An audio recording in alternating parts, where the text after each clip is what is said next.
everyone. Now in this session we are going to discuss about the very interesting concept from the genetics and which is chromosomal disorders. Okay. Now chromosomal disorders बहुत ही interesting topic है and it's very important from the exam point of view also. Okay. So now we'll start with the chromosomal disorder. Like chromosomes में जो disorders होती है, these are called as chromosomal disorders. So we'll find out what exactly the chromosomal disorders is. Okay. So now see chromosomal disorders.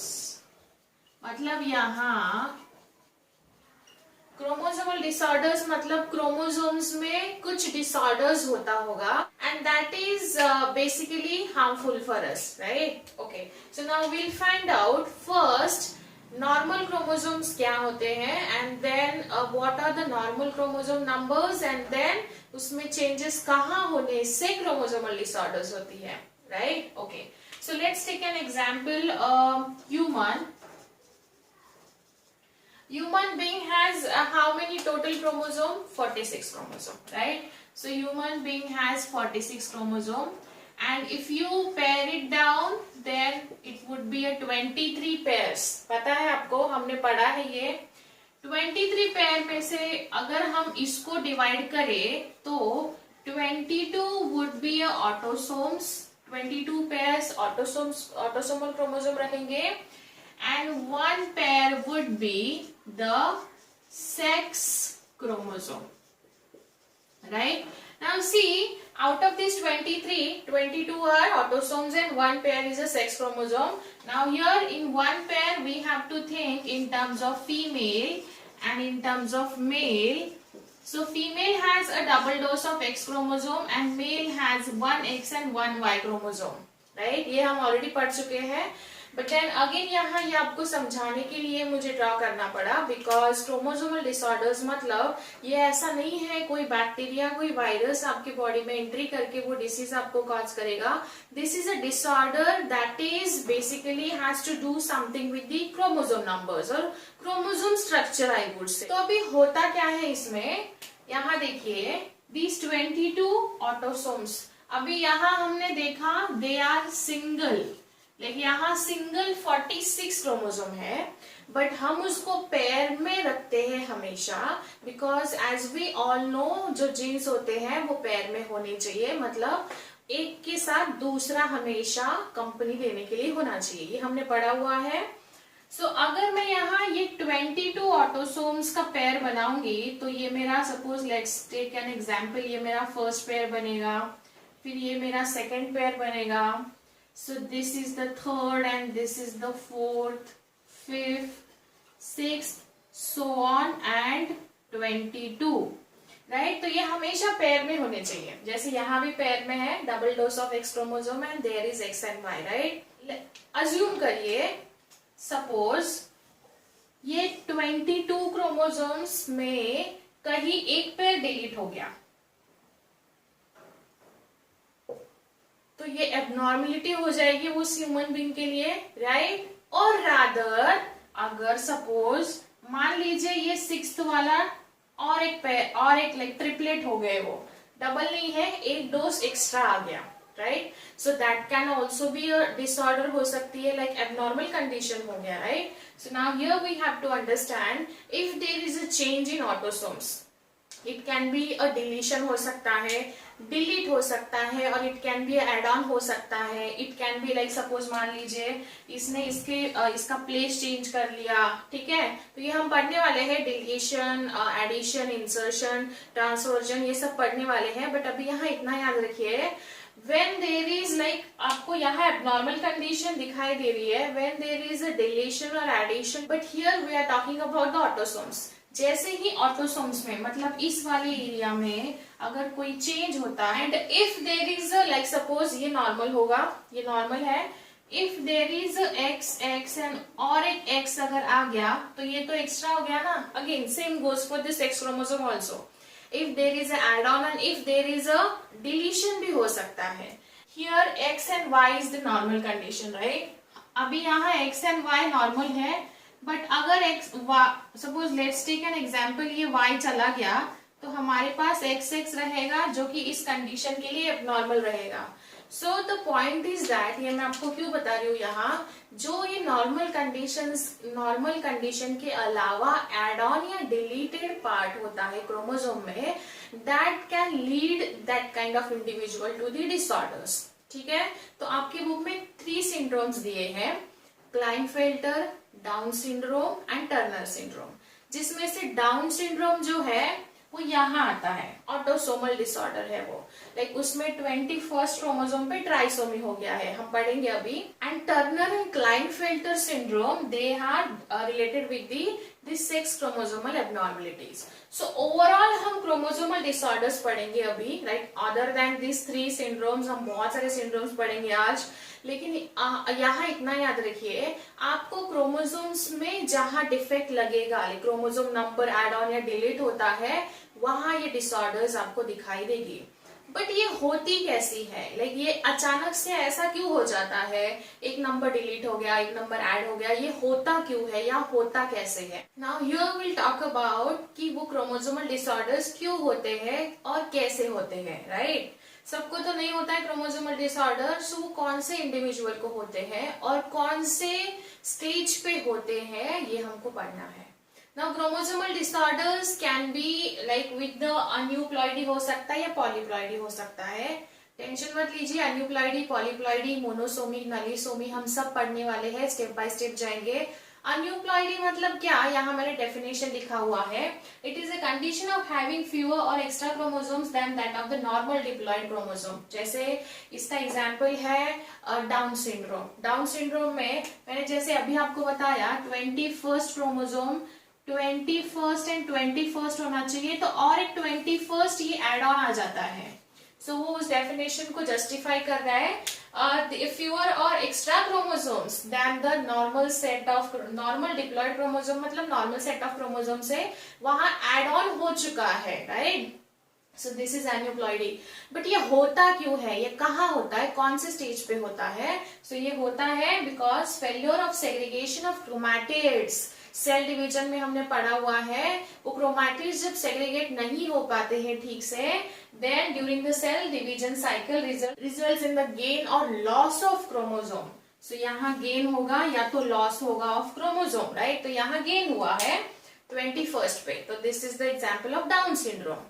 But polyploidy मतलब यहाँ उसके नाम में उसका मतलब हाइड है, पॉली मतलब many, it is a condition having more than 2 sets of chromosome, right. Generally हम क्या बोलते हैं, haploid and diploid. Haploid means half set of chromosome and diploid means complete set of chromosome. बोलते हैं कि नहीं बोलते हैं हम लोग ये, N मतलब haploid होता है and 2N it's a diploid condition, right? So it is like अगर हम ह्यूमन के बारे में बात करें तो देयर वुड बी 23N होगा और 46 जो होगा वो 2N होगा, लेकिन वो दोनों भी नॉर्मल है, वो हमने यहाँ नहीं लिखे। यहाँ देखो मैंने क्या लिखा है, ट्रिप्लॉइड, टेट्राप्लॉइड, पेंटाइन, हेक्सा, राइट। सो ट्रिप्लॉइड मतलब क्या होगा, that would be represented as a 3N, फिर 4N, फिर 5N and 6N. So now here you have to understand this polyploidy means यहाँ 2 से ज्यादा क्रोमोसोम के सेट्स होते हैं in an organism. So आप मुझे हर एक का एग्जाम्पल बताओगे। जैसे मैं आपको एक छोटा मे बी एक एग्जाम्पल मैं आपको बता देती हूँ। यहाँ इसका एग्जाम्पल है वीट, राइट। 6N हेक्साप्लॉइडी का एग्जाम्पल है वीट। जैसे मुझे आप ट्राई, टेट्रा एंड पेंटा का एग्जाम्पल बताओगे इन कमेंट सेक्शन। जब आप बताओगे पॉलीप्लॉइडी हम कहाँ यूज कर सकते हैं, क्या ये हमारे लिए बेनिफिशियल है या नहीं है, और उसके साथ साथ मुझे आप इसके एग्जाम्पल्स भी बताओगे। एक मैं ऑलरेडी बता चुकी हूँ, वीट, okay. Now here we have to understand polyploidy कहाँ हो सकता है, कौन से स्टेज पे। यहाँ जैसे हमने देखा, यहाँ सेग्रीगेशन नहीं होता है क्रोमैटिड्स का। सेग्रीगेशन मतलब सेपरेशन ठीक से नहीं होता है, और जब सेपरेशन ठीक से नहीं होता है तो एक ऐड या डिलीट हो सकता है। यहाँ 1 क्रोमोसोम कैन बी डिलीटेड और एडेड, ठीक है। 2 क्रोमोसोम हो सकते हैं, बट वहां पूरा की पूरा सेट ही ऐड हो जाता है। समझ में आ रहा है आपको। तो यहाँ हम क्या करेंगे, फेल्योर ऑफ साइटोकाइनेसिस। आपको पता है सेल डिवीजन में हमने स्टेजेस पढ़ी हुई है। कौन सी स्टेजेस है, prophase, metaphase, anaphase, telophase. after telophase there should be a cytokinesis, and cytokinesis has got a criteria for the plant cell cytokinesis and animal cell cytokinesis. तो यहाँ हमें करना ये है, साइटोकाइनेसिस के बाद डॉटर सेल जो है वो अलग होनी चाहिए. Let's take an example. This is our parent cell. This is our parent cell. अगर हम माइटोसिस की बात करेंगे तो इट इज ऑफ 2n, मतलब ये कौन सा है, डिप्लॉयड है. When it undergoes mitotic division, mitosis करता है, then it should be of 2n 2n. So ये जो है वो हमें टीलोफेज में ये दो सेल हमको यहां मिलेगा. ठीक है, टीलोफेज में हमको ये दो सेल यहां मिलेगा. After telophase there should be a cytokinesis. Cytokinesis मतलब अगर हम प्लांट की बात करें तो मिडल लैमेला यहां से सेंट्रल पार्ट से पेरिफेरल में जाएगा एंड हमको हमारी दो डॉटर सेल्स मिलेगी. ठीक है, so these are our daughter cells. So ये कब होना चाहिए, टीलोफेज के बाद साइटोकाइनेसिस कंपलसरी होना चाहिए, तभी वो सेल सेपरेट होके उसका फंक्शन परफॉर्म करेगी एंड मैचुरेशन होके उसका फंक्शन परफॉर्म करेगी. बट देन यहाँ वो सेपरेट होती ही नहीं है, और जब वो सेपरेट नहीं होगी तो वो रिजल्ट क्या होता है, whole set of chromosome would get increases here in that case, और उसको हम पॉलीप्लॉइडी बोलेंगे. ठीक है, तो यहाँ दो कंडीशंस याद रखिए, यहाँ सेग्रीगेशन नहीं होता है और यहाँ साइटोकाइनेसिस नहीं होता है. ठीक है, याद रहेगा आपको. चलो ना अभी हम पढ़ेंगे ये दोनों के, because of this two conditions aneuploidy and polyploidy, कौन से सिंड्रोम्स होते हैं इंडिविजुअल को, वो हम पढ़ लेंगे फटाफट. Okay, now first we'll discuss the Down syndrome. Okay, now Down syndrome means trisomy at chromosome number 21, मतलब it is a autosomal disorder. जो autosomes है उनका disorder है ये. Like for example, an additional copy of chromosome on chromosome number 21, एक add-on copy आ जाता है 21 पे. जैसे मैंने अभी आपको समझाया, दो क्रोमोसोम होने चाहिए. देखो जैसे ये ब्लू दो क्रोमोसोम होने चाहिए, नॉर्मल ह्यूमन बीइंग में दो क्रोमोसोम होने चाहिए, लेकिन होता ये है इनके साथ और एक क्रोमोसोम आ जाता है. ठीक है, तो ये जो रेड वाला है यहाँ, ये इसके साथ और एक आ गया है, मतलब नॉर्मली ये दो होने चाहिए थे, बट ये एक्स्ट्रा आ चुका है, मतलब अभी अब नॉर्मल कंडीशन हो गया. Right, it was first describe by down in 1866. ठीक है, 1866 याद रखिए. क्वेश्चन काफी बार पूछे जा चुके हैं सिंड्रोम्स पे. आपको मैंने यहाँ सारे पॉसिबल सिम्टम्स या उनमें क्या होता है, उन पेशेंट्स में क्या क्या चीजें होती है, सब लिख के दिया है. सिम्टम्स आपको दिए जाते हैं, वो उनमें क्या क्या चेंजेस होते हैं, वो एबनॉर्मल ह्यूमन बीइंग में वो चेंजेस आपको दिए रहेंगे. आपको करेक्ट सिंड्रोम फाइंड आउट करना है, या फिर सिंड्रोम दिए होंगे आपको करेक्ट उनके सिम्टम्स फाइंड आउट करने हैं. सो आइदर वे आपको हर एक चीज याद रखनी पड़ेगी. Origin of extra chromosome number 21, ऐसा बोला जाता है कि ये क्रोमोसोम नंबर मैटरनली या पैटर्नली आता है, but most of the time ये मैटरनली होता है, मदर से आता है. So most of the time it would be a maternal only. Maternal ये क्यों होता है, ये हमें कब पता चलेगा, जब हम सेक्सुअल रिप्रोडक्शन ह्यूमन बीइंग पढ़ेंगे. वहां हमें पता चलेगा कि ह्यूमन फीमेल में जब वो वूम में होती है तभी से उनके बॉडी में ओवा बिल्ड होना शुरू हो जाते हैं, और ओवा आके एक प्रोफेज 1 फेज में अरेस्ट हो जाते हैं. ठीक है, प्रोफेज 1 फेज में आने के बाद it require another you can say set of chromosome to cross with each other. ठीक है, जब वो क्रॉस हमने पढ़ा है chiasma formation and crossing over pachytene stage में, तो तब लाइक ये जनरली सीन इन फीमेल्स जो कि आफ्टर 35 या फिर लेट कंसीव करती है, लेट प्रेग्नेंट होती है, उनमें ये कंडीशन पाई जाती है. ठीक है, तो हम ये चीज वहां पढ़ेंगे जब हम ह्यूमन ओवरी कैसा डेवलप होता है, कैसा ओव्यूलेशन होता है, वहां पढ़ेंगे. ओके, सो नाउ यहाँ आपको याद रखना है पेशेंट्स विथ मेंटल और फिजिकल रिटार्डेशन. पेशेंट्स जो होते हैं वो मेंटली एंड फिजिकली रिटार्डेड रहेंगे, उनका IQ बिलो 40 होता है. Next would be they have a short stature. मतलब ये टर्म जो है ये ऐसे इंडिविजुअल के लिए यूज किया जाता है जो बिलो एवरेज हाइट होती है उनकी। लाइक नॉर्मली अगर इंडिया में बात करें तो 5 feet is like a normal height होगी, तो वो 5 फीट मतलब 4 फीट या 3.5 फीट होंगे, ऐसे होंगे। नॉर्मल मतलब एबनॉर्मल उनकी हाइट होंगी जो बिलो एवरेज होंगी। फ्लैट फेस राउंडेड हेड्स, मतलब फ्लैट फेस होता है, राउंड हेड होता है, upward slant of eyes and furrowed protruding tongue, tongue बाहर प्रोट्यूड रहती है। पार्शियली ओपन माउथ होता है इसलिए टंग प्रोट्यूड रहती है। स्मॉल इल फॉर्म ईयर्स होते हैं। Many loops on finger tips, finger tips पे बहुत सारे लूप्स होते हैं।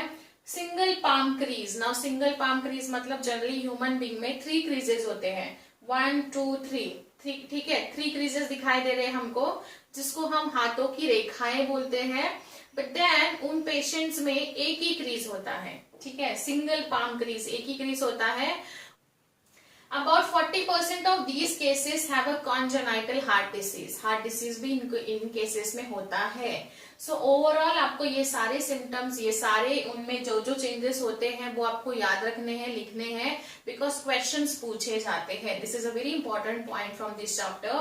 आप याद रखिए, right from the scientist name, कहाँ ट्राइसोमी हुआ है, कौन से क्रोमोसोम पे हुआ है, और ये सेक्स क्रोमोसोम में चेंज होते हैं कि ऑटोसोम में होते हैं, यहां से लेके अब तक आपको यहां तक याद रखना है।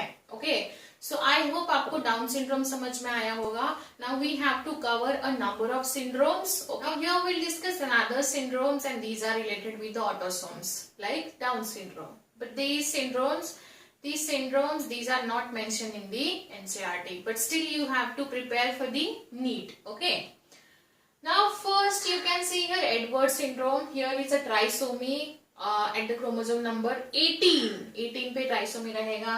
Patau syndrome, trisomy at 13 number chromosome, right? Trisomy मतलब trisomy, एक एक्स्ट्रा कॉपी रहता है, 2 पहले से ही रहते हैं, तीसरा एड ऑन आ जाता है। It is a characteristic of failure of normal growth and development. आपको याद रखना है, नॉर्मल ग्रोथ एंड डेवलपमेंट किसी भी एबनॉर्मल कंडीशन में नहीं होगा। ऑटोसोम में जहां भी कुछ एबनॉर्मलिटी आती है, सबसे पहले mental and physical growth retard होगा, उसके बाद आप देखो यहाँ हर एक में कॉन्जेनिटल हार्ट डिसीज हो रहा है, हर एक में हार्ट डिसीज है, हर एक में हार्ट डिसीज है।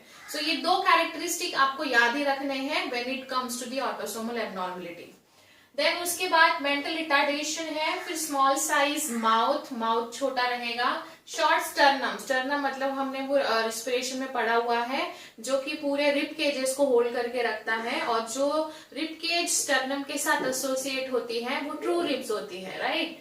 And hip joint movement restricted होता है, एंड जनरली ये भी फीमेल में ही ज्यादा पाया जाता है। This is the second most common autosomal disorder after down syndrome सबसे पहले पाया जाता है, मोस्ट कॉमन वन, जो कि उसके पेशेंट्स ज्यादा है, उसके बाद Edward syndrome. Then next is like Patau syndrome, trisomy at chromosome number 13। Physical and mental retardation होगा, as I told you physical and mental retardation रहेगा ही रहेगा। माइक्रोसेफेली यहाँ भी है, स्मॉल हेड होगा, माइक्रोसेफेली मतलब स्मॉल हेड होगा। Sloping forehead, incomplete development of the forebrain. Forebrain हमने पढ़ा हुआ है, brain has been divided into forebrain, midbrain and hindbrain, and we have seen that forebrain का एक पार्ट है which is called as cerebrum, and cerebrum almost occupies the 85% of the total brain weight, 80 to 85% of the total brain weight. मतलब सबसे ज्यादा functions हमारे body में, हमारे brain में फोरब्रेन करता है, ठीक है, कुछ याद आ रहा है, हमने पढ़ा हुआ है। और deafness, cleft lip and cleft palate, lips जो होते हैं जिनमें ऐसा क्लेफ्ट आ जाता है, आपने देखा होगा मे बी, वो ऐसा बीच में एक नॉच जैसा दिखाई देता है। पैलेट मतलब सेम वैसा ही है, टंग में होगा। Congenital heart disease, Patau syndrome. Next is cri du chat syndrome. इसमें थोड़ा सा बेबी जब रोता है तो उसमें थोड़ा सा कैट जैसे म्याऊ करता है, वैसी वॉइस आपको फील होगी। This is due to the deletion of short arm of chromosome number 5. यहाँ छोटा सा एक पार्ट है क्रोमोसोम नंबर 5 का, वो डिलीट हो जाता है, and because of this deletion उस बेबी के लाइफ में, वो इंडिविजुअल के लाइफ में इतना बड़ा चेंज आ जाता है। अगेन इसमें शॉर्ट हाइट रहेगी। क्राई लाइक दैट, जैसे कैट म्याऊ करती है, म्यूइंग कैट जैसा यहाँ वॉइस आपको फील होगा। स्मॉल हेड होगा, अगेन कॉन्जेनाइटल हार्ट डिसीज जो कि सब में कॉमन है। आपको ये कॉमन सिम्टम्स जो है वो आपको याद रखने हैं सो दैट आपका कंफ्यूजन थोड़ा सा कम होगा।